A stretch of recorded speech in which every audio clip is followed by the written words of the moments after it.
Last week, I walked into the office of a CIO at a large railway company. Former military guy, gray hair, big beard, generally kind of an angry individual. He looked at me and he said, infrastructure for AI is kind of like riding a unicycle in a marathon.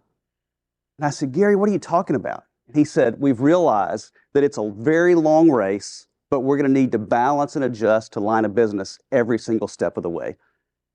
I looked at him and I said, it's okay. We got you. We've got a solution for you. And that's what Nishant and I want to talk to you about today. So first of all, thank you for being here. We appreciate the opportunity. Thank you for listening. Questions, comments, it's been fun to sit in the back of the room and listen today. Keep them coming. We appreciate that. Nishant is our Senior Engineering Product Manager for our AI servers. It's a pleasure to have him with us today. We're very fortunate to do that. My name is Jason McGee. I'm part of our Office of the CTO for our computing business unit. And I think I have just an incredible job at Cisco. Get to come in and talk to customers a lot about where we're at from an AI perspective. And there's all sorts of models that are out there. We break it down. There's really 5 big areas that we're focused on. What makes Cisco unique is the ability to tie all of those layers together. At our last Tech Field Days, Siva and Tushar came in and talked about some of our solutions. But the breadth and depth of Cisco is what allows us to take advantage of the high-powered AI servers that you heard about during the keynote and the ones that we'll hear about a little later on today. Those solutions can be broken down into some big buckets. Our Cisco validated designs are where we take our best practices, our lab testing, our certifications, performance testing, and we roll that into a user consumable document. They've been around for years. We do them across the company. They're generally several hundred-page documents, but the really cool thing is we've made them as code. So they're consumable through Git repositories. Our customers are able to get those CVDs and deploy that validated configuration or blueprint based upon the knowledge base of Cisco as a whole. But we looked at that and we said, you know what, we could probably make that easier for our customers. So we took and we put a product wrapper around our Cisco validated designs for AI. And you may have heard this last fall, we introduced our AI pods.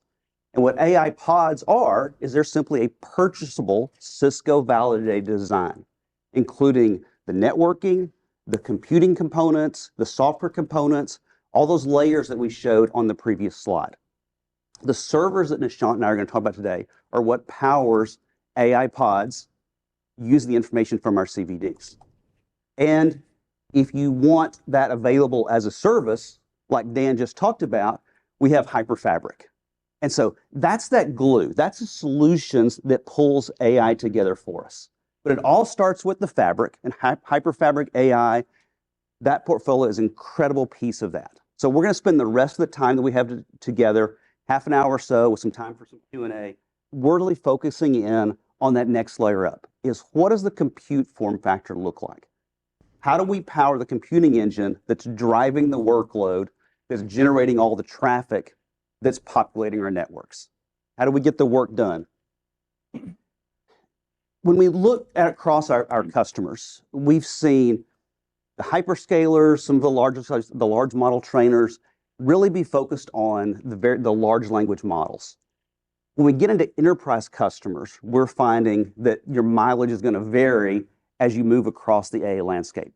Some of them are doing training, which you see on the far left here, all the way over. They're adding their own data into it through retrieval augmented generation. They're doing light tuning. They're doing retraining some of these existing models, moving out into the inferencing space. We're seeing massive growth in the inferencing space over the next several years, and we think that's going to dwarf the training space as the industry moves toward more specialized models. We're seeing the large models generate into smaller specialized models that are industry specific or use case specific. And that's what we're building the platforms for, to take advantage of where the world is going from that AI continuum. If you look at the compute portfolio that we've been selling for over 15 years, a phenomenal amount of capabilities in the AI space. But it really fits in to that inferencing, light training, tuning part of the model. And as a quick glimpse, if you look at what's there, If you map the GPUs to the server platforms that we have available today, there's a lot there. Don't try to consume it, but the takeaway is that we can handle, we think about 60% of the AI workloads that are running in enterprise today with the GPUs that are in our blade servers and our rack mount servers. Quick refresher, we call our current modular or blade-based systems X series. We have a rack mount line of servers that we call C series, just so that I know as you move across the Cisco landscape, we've got all sorts of nomenclature and landscape. But the X series are the blades, and that's what you see on the left-hand side, the existing, kind of the typical 1U, 2U rack servers are what you see on the right-hand side, with a variety of GPUs from different vendors that are available in them. What we're going to be talking about the rest of the day is going to fall into that right-hand side, and it's going to fill out some of that continuum that we looked at earlier. We heard loud and clear from our customers, from our partners, even Cisco IT internally, one of our biggest customers, is that we needed something to fit into that training space. And so we've introduced a large training server, dense GPU server, using the high-speed fabrics for GPU to GPU communication. So if I'm running the NVIDIA GPUs inside the system, then we use the NVIDIA NVLink fabric for that fast fabric internal GPU to GPU communication. If I put in the AMD GPUs into it, then we use the Infinity fabric from AMD, and Nishan's going to show you what those architectures look like as we get into that. And then very exciting, you see with the yellow blob onto it, what G2 announced during the keynote today. What we call our C845a server is our dense GPU server, but designed for flexible workloads. A lot of our customers don't need the full 885, 8 GPUs, high-end GPUs. They're either running an HPC environment today, and they kind of want to crawl, walk, run into the AI space, or they're getting into some of the smaller language models, they're beginning to get into training, and they need something they can stepwise grow into. What we're hearing repeatedly is that in the enterprise space, a lot of the software teams are not ready to implement AI. They're gathering their data, they're cleaning their data, and getting that ready to go. And a lot of times they don't need to start with 8 GPUs. They can start with 2, they can grow to 4, 6, 8, depending on what they need. And so that's the box that we're very excited to introduce today, and we'll dig into a little bit more details around that. No matter what these servers are, if I can't operate them in a simple, easy manner, then it's kind of pointless. We're going to make life harder for the end users. And so what we've done with all the compute portfolios is we look at our traditional compute, whether that's the rack servers, whether that's the blade servers, we've managed those servers locally for years. We call that very creatively our Unified Computing System Manager. Well, all of those servers in those legacy environments take advantage of that large number of GPUs that we put up earlier. We can also take and plug those existing servers into our as-a-service management architecture and what we call Intersight. That gives us capabilities to do some of the AI ops functionality for our servers. So we can look at proactive TAC. We can dismiss parts before the customer even knows that they fail. We can do over-the-horizon notifications for our customers, kind of help them see around the corners, whether that's a security advisory, whether that's a vulnerability, whether that's a failing hardware component in the system, using the metrics and the monitoring that we have on the back end of that system. We're collecting a little over 13,000 data points a second on that platform, an amazing amount of telemetry that we're using in the AI ops functionality to help out our customers going forward. What we're doing and we're talking about today is the AI servers that you see in the middle here will also connect those servers to the same operations platform.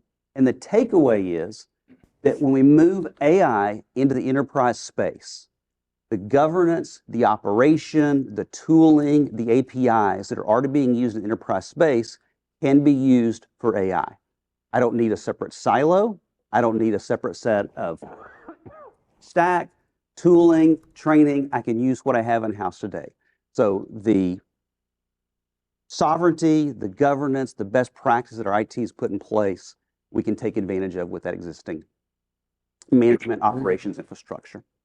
So with that, we're going to dig deep into the 885 first, and then we'll jump into the newer box that was introduced during the keynote today. So Nishant, I'll turn it over to you. All right. So I'm going to go into the details of UCS C885a M8. It's a dense GPU server which was announced and late last year. It was our newest addition to the Cisco UCS product family, and it's designed for some of the most compute-intensive and data-intensive workloads, including LLM training, fine-tuning, deep learning, and depending on the size of the model and number of concurrent users you want to support, you can actually even use it for RAG and inferencing kind of use cases. As I mentioned earlier, it's a dense GPU server. It can support 8 of NVIDIA's HGX, H100 or H200 GPUs, as well as AMD's MI300X GPUs. And on the CPU side, it's a dual socket server with support for AMD's 4th generation and 5th generation CPUs. Here is a bit of technical details. It's an 8RU air-cooled server and supporting, as I mentioned earlier, both 4th and 5th generation AMD EPYC CPUs. But instead of supporting the entire set of SKUs from these generations, we have picked certain SKUs of CPUs which are more optimized for AI kind of workloads. So there the focus is more on the clock rate. So basically, if you see this table here, it shows CPUs with max boost rate around 5 gigahertz, that's 4.3 gigahertz, as well as 3.75 gigahertz. So those are the CPUs optimized for AI workloads. It has 24 DDR5 DIMM slots, which can operate up to 6,000 megatransfer per second. Standard storage, mirror boot drives, 16 NVMe for local data storage, could be checkpointing or any other purpose. GPUs already mentioned, H100 and H200 from NVIDIA SXM form factor, and AMD's MI300X, which is OAM form factor. In terms of network cards, so it does have quite a few PCI slots in there. So these servers are sort of designed to be deployed in clusters. The compute fabric is extremely important for these. So we have one NIC per GPU for that east-west connection to deploy it in a cluster. And then we have up to 5 NICs, which can be used for the front-end network or the north-south connectivity. I'll go into more details on that. What we are supporting there right now is the ConnectX-7 or B3140H, the 400 gig NICs or super NICs for the east-west connectivity, and 2x200 gig NICs and DPUs for north-south. And then, of course, there is an OCP card, which can be used for host management. In terms of cooling, there are quite a few fans there, 12 fans up front, and there are 4 fans inside to cool the SSDs. And then power supply, it's a power-hungry server. There are 6 3-kilowatt PSUs operating in 4+2 redundancy mode for the GPUs, and there are 2 2.7 kilowatt PSUs for the CPU sled components. I have a question regarding this, yeah? Power hungry means also the GPUs will produce more heat, I assume, yeah? I see this on the gaming computer from my kids, yeah? They are always running hot. So what do you see overall on the, let's say, cooling requirements compared to a normal server without all this GPU density? Is it double, or do you have kind of a relation how much more heat they will produce? So when you say in comparison to a regular server, I mean, that's sort of like subjective. But these are designed to be kept in regular data centers. It's air-cooled, I mean, the amount of heat dissipation and the number of fans. It basically, you can put it in a regular data center right now. It doesn't require any special cooling. So it is not that, let's say, magnitudes higher. It will still work where, let's say, systems without GPU have worked. That would be correct, yes. Okay, yeah. Yeah, you don't need any special requirements to cool these. I mean, there are newer GPUs coming on NVIDIA and AMD's roadmap that would probably require some level of liquid cooling. So, but that's coming. That's next on the roadmap. Okay. And so here is an exploded view of the server and as you can see, it's a modular design. On the top left, you You can see the GPU sled, which is 4RU. Right below that is the CPU sled, and then below that a layer of PSUs. Up front, there are 12 pins, but at the bottom you can see those are the drive slots. And of course, I'll get into more details on the specifics of these components. Here's a rear view of that, and then in the middle there you can see those 8 PCIe slots for the east-west connectivity. A closer look at the rear view of the server. So as I said earlier, GPU tray on top, CPU tray in the middle, and then the PSUs. Now taking a closer look at the GPU tray, as I mentioned earlier, it has support for 700-watt H200 SXM GPUs from NVIDIA and 750-watt MI300X GPUs from AMD. And if you look at the sort of like a logical block diagram of the GPU board here, this is for NVIDIA. You can see that there are 8 GPUs which are connected to 4 NV switches on that board through multiple NV links. What it allows is non-blocking communication, high-speed communication between any pair of GPUs here on the board, and you can achieve up to 900 gigabytes per second bidirectional bandwidth. And to provide connectivity to the outside world, when you're putting it on a cluster, these GPUs are connected to basically sort of like their own sort of like CX7s or SuperNICs via a set of PCI switches, as you can see here. So that's NVIDIA GPU board design. Quick question. Yeah. Those SuperNICs, are those Bluefield 3? These are BF3 B3140H. Okay. So this is Spectrum X? No, this is just the GPU board actually. Okay. There is no Spectrum or any external switch on this. So up till this part, this actually sits on the GPU board, and this is part of the CPU sled. The PCI switch and whatever you see above that, that's part of the CPU sled. There is no external component. This is all of it is on the server itself. Okay. Are you getting to the InfiniBand question? Eventually. Because, well, you knew that's where I was going. Yeah, I mean, the Bluefield 3s and the Connect X7s support either or. Right. All of our reference architectures are Ethernet based. That's where we see the industry going. But recognize, we do have some customers, particularly the HPC, that have an InfiniBand fabric. So we will support InfiniBand connectivity on this. It's not our primary use case or where we see the future going, but as a transition period, it's something that is supported with this box today. Well, I mean, I don't want to speak out of turn, but I think NVIDIA realizes that too, which is why they put so much development into Spectrum X recently, is because they realized that InfiniBand basically has a ceiling and feature complete at this point, and they're wanting to get people to migrate off of it as much as possible, because especially if you're going to start deploying this in a cloud scenario, clouds are not going to deploy InfiniBand if they don't already have it, because that's a cost that they don't want to incur. Exactly. And we looked at a hard stance and we said, let's just make it easy and acknowledge that there's some InfiniBand out, or there's a lot of InfiniBand out there. So we'll support if somebody wants to connect it that way and transition over with NVIDIA and the rest of the industry. Fantastic. Okay, thank you. And on the next slide, I have the AMD GPU board design. So the top half, as you can see, is actually pretty similar to what you saw on the previous slide, but the bottom, that's the AMD GPU connectivity. So there are 8 OEM form factor GPUs from AMD, MI300X in the scenario, and they are all connected via this full mesh kind of network. And this basically ensures 128 gigabytes per second bisectional bandwidth.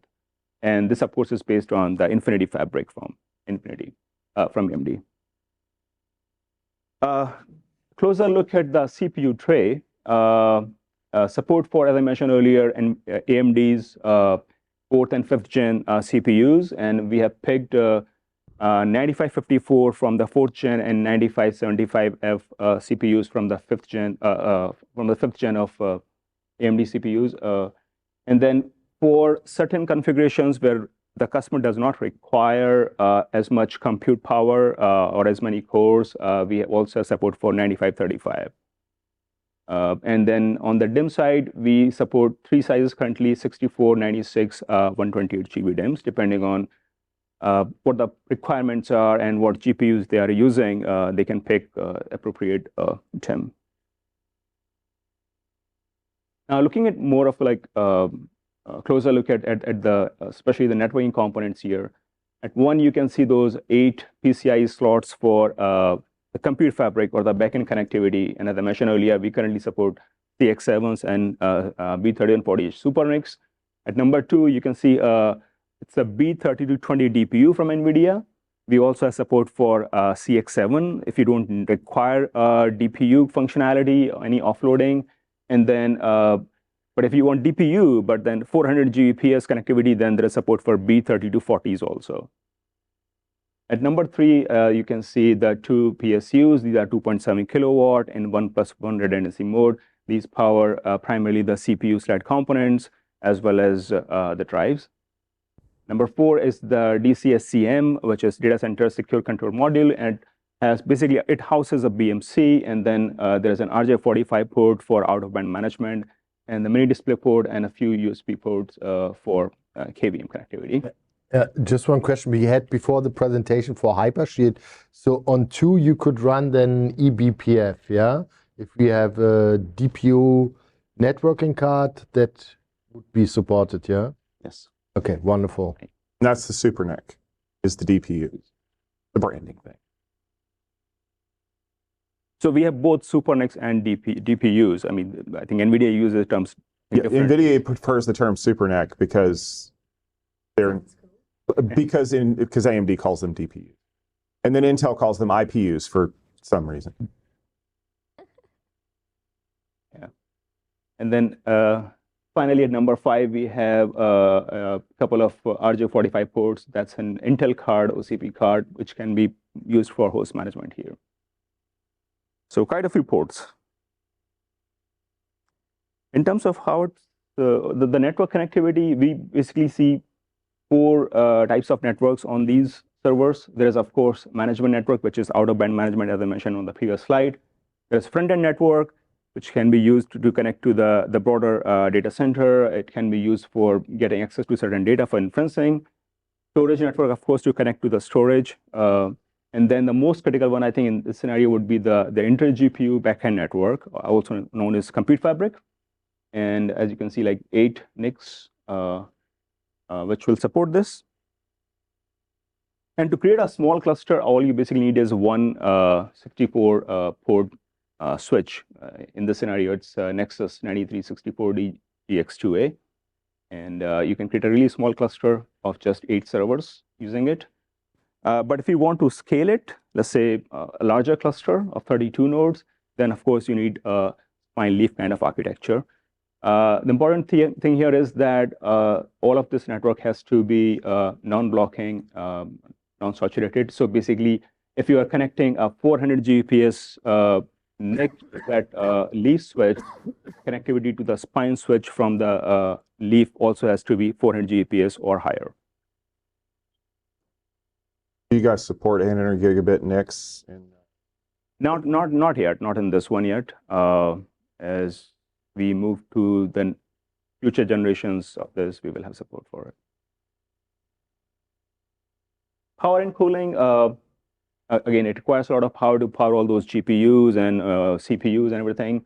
So it has 6 PSUs, primarily for the GPUs at the bottom there. You can see those are 3,000 watt 80 plus PSUs running in 4+2 redundancy mode.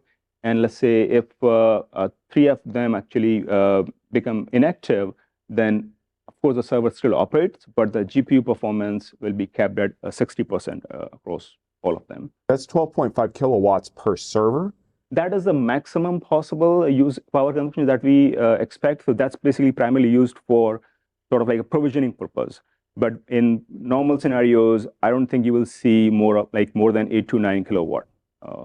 Do you have like a recommended density that you're planning for in a rack so that you don't melt it through the floor? It depends on basically what power supply customer has, but there is a customer that's trying to put 4 of these in one rack.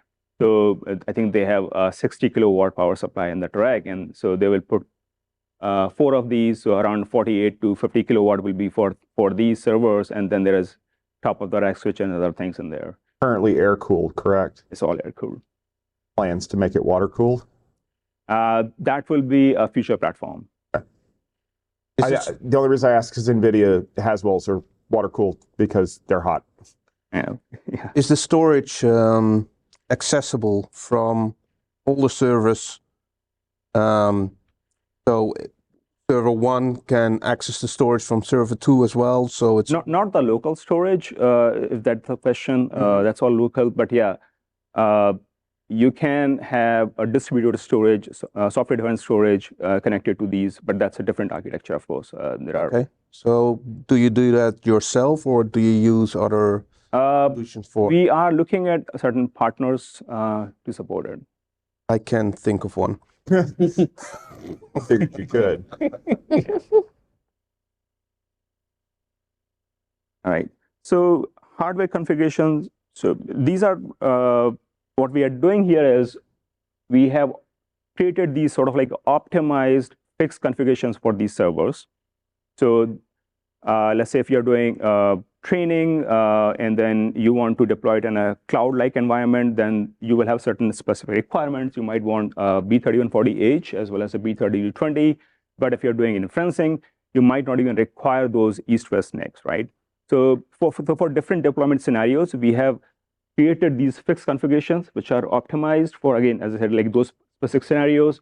So we have about 16 fixed configurations here using H200, and then there is for H100, fewer for H100, of course, because we have H200 now, and then for MI300, about 5 or 6 of those.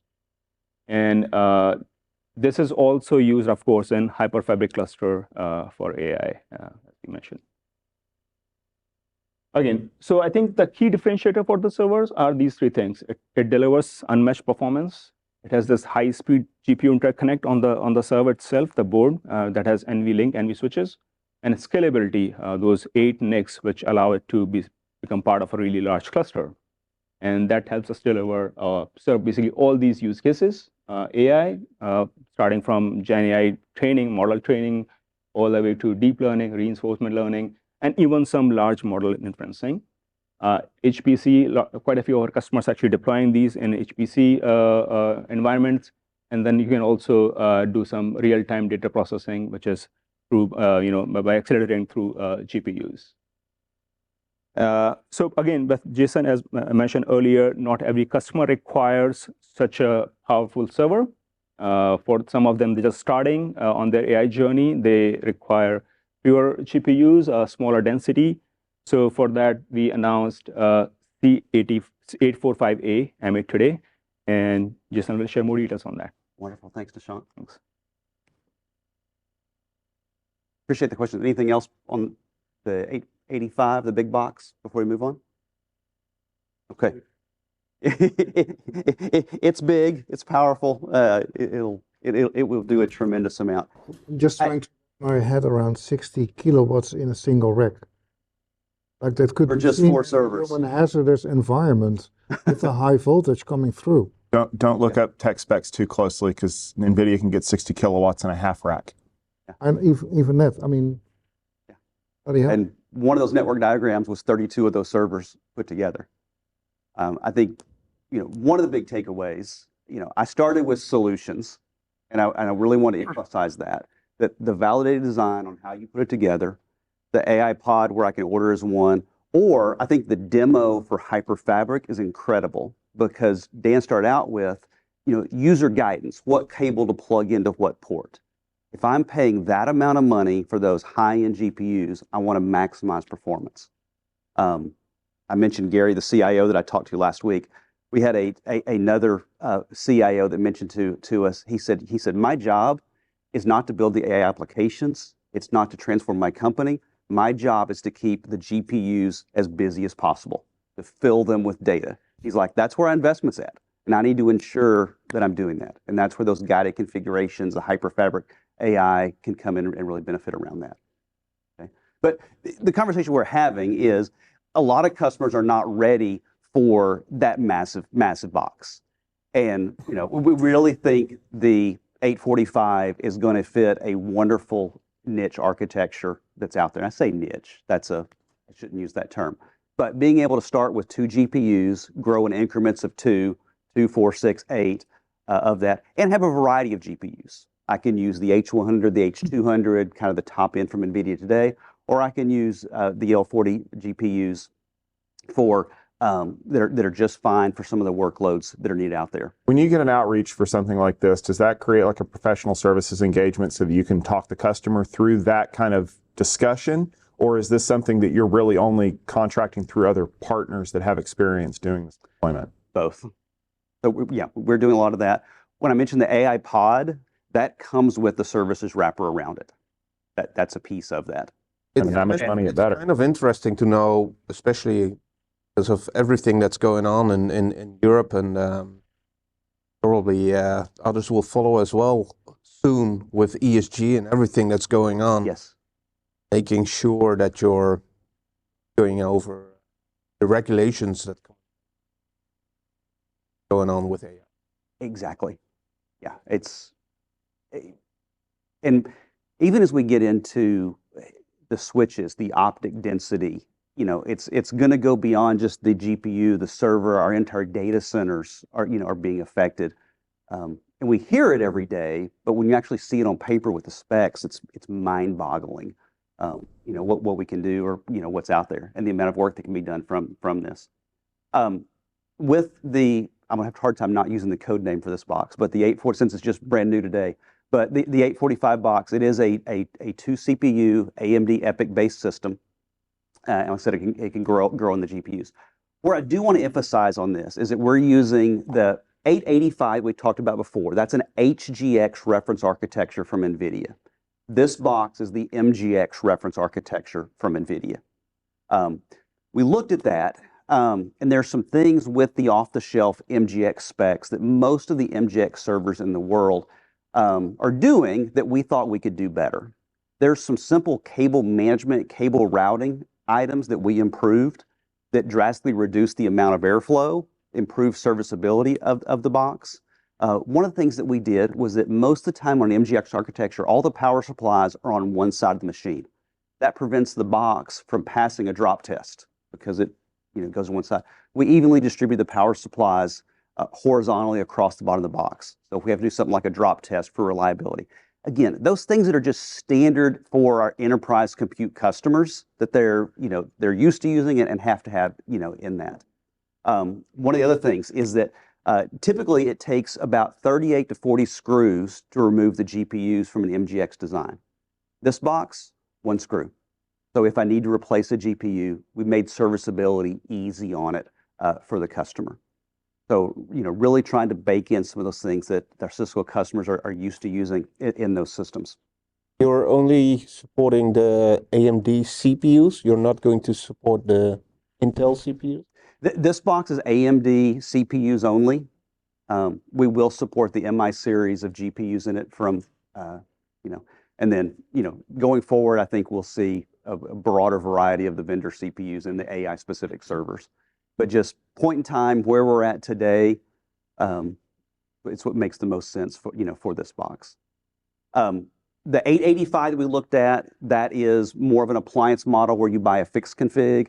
This box, you have a lot more flexibility in how you can buy it out as far as the AMD CPUs, the storage, GPUs, and then the Super NICs and the North-South NICs that we have from NVIDIA as well, the Connect X7s. So we are, like I said, announced the box today. We anticipate April timeframe is when we'll begin shipping this box out to our servers, or to our customers, but taking orders today. And we do have it on the show floor if anybody wants to take a walk down and go take a look at it. Key thing is, it is obviously optimized for AI. We have the capability to do some incredible workloads on it, but it does a lot of other things as well.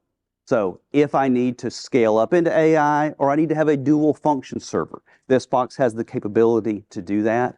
And I can't stress enough the importance of the consistent management. So it plugs into the as a service-based management platform that we have, which you can run on-prem or can be consumed from the cloud of Cisco, whichever is easiest for the customer. But that Intersight platform allows that consistent management of it, so it fits into the overall. What do you mean with a dual purpose server? So if I am, maybe I have a traditional large database workload, HPC environment, I also have the ability to run AI workloads on that box. I could transform over the life cycle of that box, or I could, actually have multiple applications running on it if I needed to.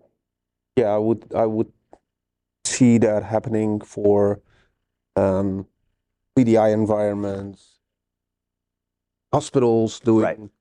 a lot of these things. So yeah, that's At our recent customer advisory board last fall, we heard that loud and clear. We kind of came all in on, hey, here's this 8 GPU server, and they were kind of like, hold off. Most of us are not quite ready for it yet. We need something that, and we have a perception because AI is new and sexy, everybody's talking about it, that it's a thing by itself. But there's never an AI system or an AI application that doesn't have a lot of other traditional servers wrapped around it. So if, especially if if I have an off-the-shelf model that I'm plugging my own data into with retrieval augmented generation, I've got a vector day sitting out there that's on a server somewhere. I've got traditional storage, probably coupled along with the, VAST or DDNs or WEKAs or others of the world that are wrapping that AI-specific storage around it. So it's an ecosystem. And so that's where that dual purpose comes in. especially the university hospitals doing all the hospital stuff during the day, during the research Deep stuff, research, yes. So Yes. pretty, Or just normal old-fashioned machine learning. yeah, absolutely. Right.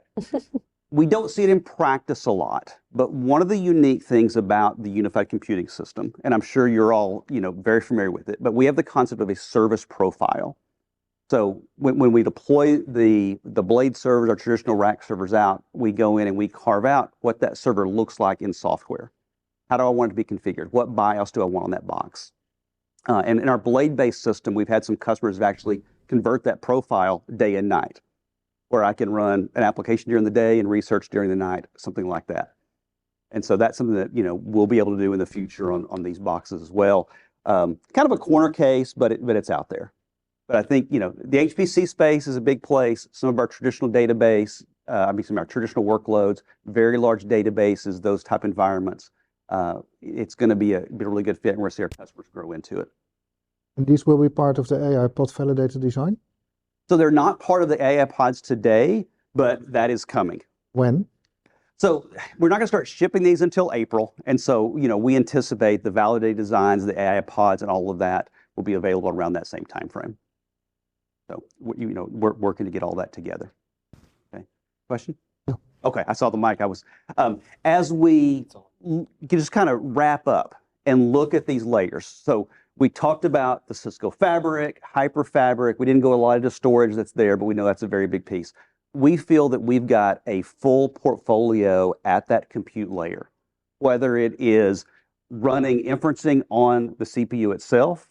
We have a radiology demo running downstairs in the Intel booth on doing AI inferencing, looking at pneumonia images with just the Intel CPU, no GPU, all the way up to the large 8 GPU systems that we have, and with that C845, fitting in here with the 2 all the way up to 8 GPU systems that are there, and then being able to wrap the solutions, the validated designs, the AI pods, the Hyperfabric around that. So the NVIDIA NVAIE, the PyTorch framework, whatever the customer needs to run these top layers comes along with that all in one package. Okay. So it is a massive amount of complexity, but it's an exciting place. It's a really, really neat place to be, and we're excited to have the portfolio built out.